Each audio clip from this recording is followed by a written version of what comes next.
Every day, you essentially pay your dues by doing the harder thing when it's the right thing to do. I know a lot of college teams that I consult with, this idea of doing a book club is really cool. Well, they'll read, maybe like a short fiction book per every 2 months or so, because it's obviously college kids are busy. But they'll talk about the lessons they're learning, or they'll bring quotes to practice and put them on the whiteboard, or they'll rotate someone to read a couple pages and share what that means to them. And it's just such a cool way to build culture. And I also know of a couple gyms where the coaching staff will maybe read a book and talk about it and share through a book club or text message about what they can pull from it, what they want to try, whether it's a medical book and a more of like a sports science book, or it's more of a personal development book or a leadership book. And they find extraordinary benefits for their own personal life, as well as, the gym culture that they're working on and this team that they're working on. So, but this book is a phenomenal, it kind of is a business leadership book, but what they really do is they go through within a company and a hierarchy and some other pointers. They point out the characteristics of like people who are just truly phenomenally good people and have done impressive good deeds in the world, right? So whether it's presidents or doctors or CEOs of companies of like large philanthropies, what makes people that are viewed as extremely good people, what makes them, right? And they go all the way through different things versus like, their wholeness, right? Their ability to be well-rounded and their ability to connect with people, or their ability to endure through really hard times, their ability to, see the back and forth between, okay, when is this a time I have to push through and be gritty versus when is a time I'm just going to kind of like accept that maybe this situation needs to be rethought, right? And I just find that there's so many things that are really valuable and characteristics they talk about. Another one that they really talk about a lot is those who value and seek out mentorship. So what are the practices that people do to really be viewed as exceptionally, what they call cornerstone people in their lives? This book was the first book for me that really made me think about what I stand for. And it really made me think about what do I want out of my life in a holistic point of view, which I know is very, very, esoteric and broad picture. But I believe that a lot of the choices you make day to day, whether they're good or they're not so good and healthy or not so healthy, a lot of them rest on what your core values are and what your virtues are and what you really believe in. And so for a lot of people who maybe view me as hardworking or whatever, like I wasn't born that way, and I definitely screwed a lot up. You know what I mean? Like I had to go through some really rough times to get to the point where I felt as though I'm in a place where I'm doing things that I believe are great for myself and for those around me. What were the things that were more correlated to people with long-term changing of their habits versus those who kind of like started and fell off the wagon, like a classic New Year's resolution? And so what was cool about this, what they found is that when you approach things from more of like an offensive point of view, right? So let's use a gymnastics example. So everyone, you're not doing the drills and you're being a little bit, disrespectful right now and not motivated. I need you to change. I need you to, fix your attitudes and let's really try to get back here. So you're not yelling at someone, but you're just really like coming at them pretty hard. You know what I mean? And what they found is that when people feel as though they're kind of getting told what to do and they're getting kind of attacked for it, it automatically activates the sympathetic nervous system, that fight or flight response, and it draws up their adrenaline, draws up their defensive, posturing, whether it's mentally or physically, and they're less receptive to hear what you're saying and actually accept that that's something they should do. So it doesn't really stick and it's not as resonant for them to really make true change. Now, that is confirmed with MRIs they looked at, and they actually saw that those people who had that approach, they were less likely to actually change their habits in the first place and maintain those changes long term.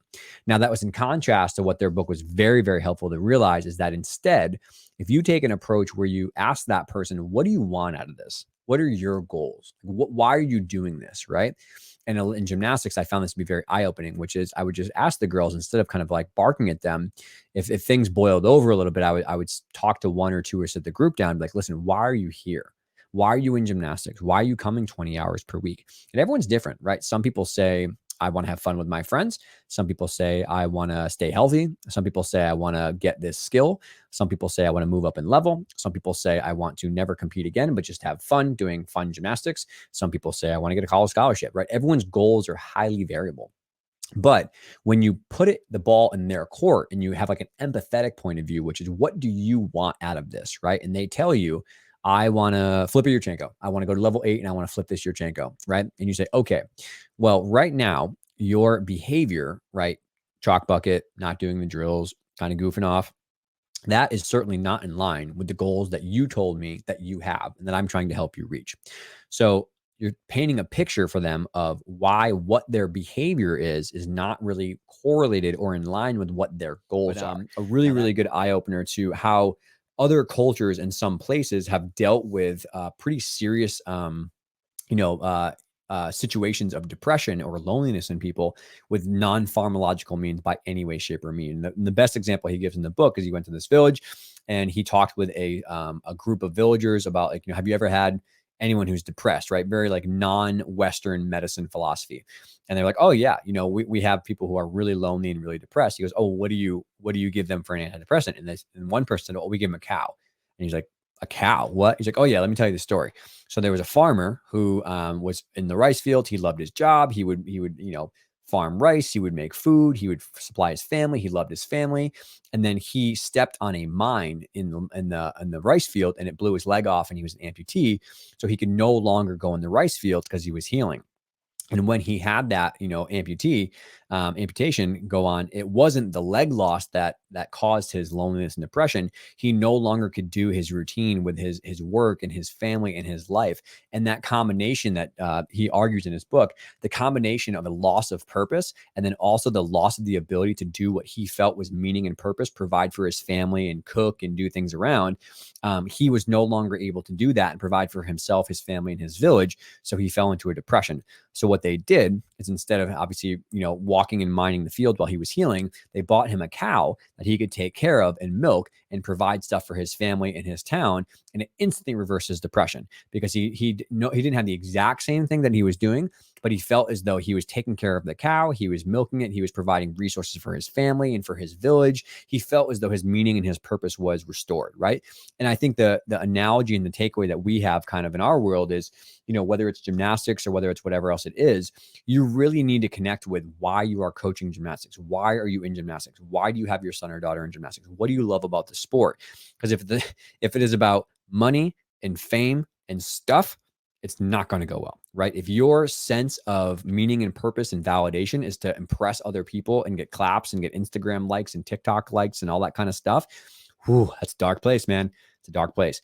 And I've been down a little bit of that road, which was, I was insecure and I was trying to do everything for everybody else's clapping and all their approval and the money and the status and the traveling and the talking at the bar after the meet about how great the girls were and all that kind of stuff.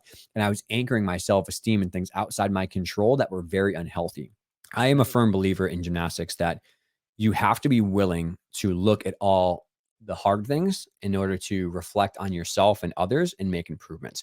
So these books are not one book, but these are pretty much all the books that I've read. And I might have missed one or two, so I apologize. But these are all the books that cover essentially like the scandal and the fallout that happened with Larry Nassar abuse scandal and everything horrific that happened in the sport that we love and I love. I was having a really hard time reading these. Like, when I say a really hard time, so we have What Is a Girl's Worth by oh my God, Don Hollander. I'm forgetting her name, Rachel Don Hollander. The Girls, Abused, Make It Happen, Chalked Up, and Start by Believing. Kyle Schufa's book is more of like an autobiography, but it does talk about some of those practices. But essentially, these are all the books that people have written, and there's a couple more on the shelf probably that are about, their experiences in gymnastics during some of the darkest times that our sport has recorded, and that we all know, have come to light now. But when they were coming out, it's like, man, they were hard to read. They really were. Like, between documentaries and those, it was tough to get through for me. And I think it was important, though, that I read those, because I had to be willing and able to see the darkest corners of what was going on in order to really understand and empathize with people and see their point of view and see the brutality of what actually happened in some of those situations. Because how in the world can you try to make change and make a positive example to fix things and hold people accountable if you don't actually have a recollection of what really happened? So all those books, I think, just deserved their own spot, kind of in a similar number one category, because they're just so important for gymnastics.